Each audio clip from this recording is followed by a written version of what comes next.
J'ai dit, j'en ai parlé plusieurs fois et je disais que le palmier à huile nous donnait la possibilité d'obtenir de l'huile raffinée. Ce que vous appelez l'huile de coton là, je ne vais pas vous mentir, ça n'existe pas. L'huile que nous utilisons pour la cuisine, pour la consommation, nous vient de la Philippines et nous viennent des grands pays producteurs et transformateurs du palmier à huile. Et ici, j'en ai la preuve. Quand vous êtes dans les grandes villes, on va seulement vous vendre de la merde, on va vous mentir et on va vous livrer des produits qui coûtent peut-être 5 francs à la base. On va vous les livrer à 150 à 200. Et vous allez payer, vous serez même content de payer parce que vous allez vous dire, je suis tombé sur une opportunité. Alors ce que vous avez là, c'est l'huile. Il n'y a aucune différence entre cette huile et l'huile que nous utilisons à la maison pour pouvoir cuisiner.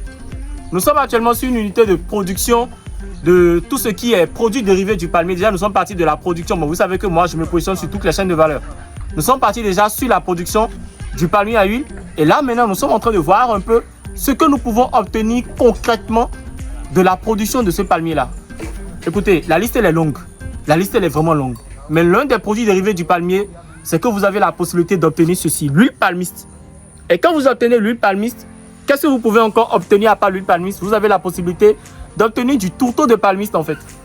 Le palmier à huile, tout comme le cocotier, tout comme la tomate, tout comme le piment, sont des cultures qui ne vont jamais disparaître. Peu importe l'innovation que les gens ont fait dans le secteur de la technologie, de l'intelligence artificielle, tant que vous mangez, tant que vous déféquez, on aura toujours besoin en fait de ces éléments, de ces matières premières de base là.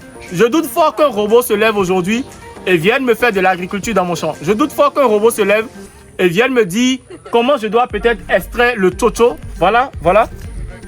Le chocho du palmier. Ceci qu'on jette ailleurs est utilisé pour pouvoir fabriquer du savon noir. Vous consommez les produits dérivés de l'agriculture, vous mangez l'agriculture tous les jours, mais vous criez partout que la terre est compliquée, vous criez partout que c'est sale, que c'est pour les pauvres. Concrètement, qui dépend de qui en fait? C'est vous, vous dépendez des pauvres ou bien ce sont les pauvres qui dépendent de vous? Soyons honnêtes. L'agriculture, je continue toujours de le dire, c'est un business qui a déjà fait ses preuves, qui continuera toujours de faire ses preuves.